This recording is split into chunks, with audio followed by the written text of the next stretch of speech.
Vaccine hesitancy, or sometimes we can call it vaccine confidence. We need to be able to have Indigenous people across Canada, across Ontario, to be able to feel safe when they take the vaccine. Part of the vaccine hesitancy that we're experiencing is around the fact that we have been prioritized. This prioritization that has happened is something that is very different. It's a very new experience for many of us. First Nations, Inuit, and Métis people are wondering why. Why have we become prioritized? We, as First Nations, have never been in front of the line. We're always in the back of the line. When we talk about residential schools, when we talk about the 60s scoop, when we talk about the child welfare system, colonial systems that have been there, where First Nations, Indigenous people have never been treated well. They have concerns that are really coming from that place of mistrust, and those experiences that we've had around oppression and colonization and abuse and violation are very real, and they sit within our bodies, they sit within our memories, and in many ways that becomes the lens that our people look through. And so I believe that one of the reasons that we have been prioritized is because it is addressing the extensive racism and discrimination that has been experienced by First Nations, Inuit, and Métis people within the healthcare system in Canada. When we think about national priorities around reconciliation, I think that initiatives like this become extremely important. In order to move forward where Indigenous people become vaccine confident, is leadership setting an example to show that the vaccine is safe.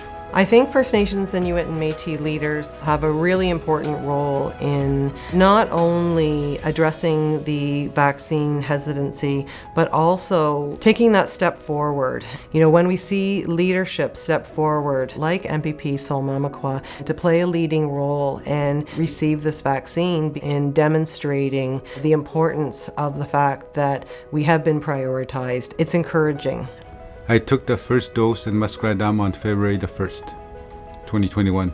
I took my second dose in Sandy Lake First Nation on March the 1st, 2021. And I feel great. When they did the blessing ceremony of the vaccination process, that's when I knew that I had made the right decision to be there, to get vaccinated with the leadership and the elders. When I had the opportunity to access the Anishinaabe Health mobile unit that has been administering the vaccine in Toronto, I felt immediate relief. It was a way that I could be protected and to reduce the risk of myself contracting COVID-19. In any event that we do as Indigenous people, we always thank and pray to the Creator to provide the medicines, to provide the wellness for our people. And it's a way of life. It's who we are. There is a way to acknowledge that the Creator puts medicines on the earth for us to be able to utilize. And one of the things that I've really appreciated hearing is the amount of prayer that's being put forth around these vaccines. And I think that those are really important aspects when we think about some of our traditional protocols about how do we work with these medicines. We know this medicine has come to us in a different way, but it is still a medicine. And we can bring together our traditional medicines with Western medicines as well, and they can be very effective.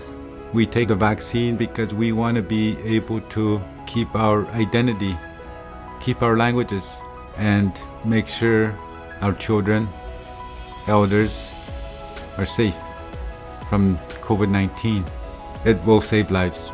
I do feel a sense of urgency, and we don't have to look far to see the devastating impacts that this has already had on Indigenous people. And when I think of First Nations, Inuit, and Métis communities in Canada, I think that it's really important that we stay focused on our community wellness and we stay focused on access to care and some of the ways that will really help us be well and will really support our survival.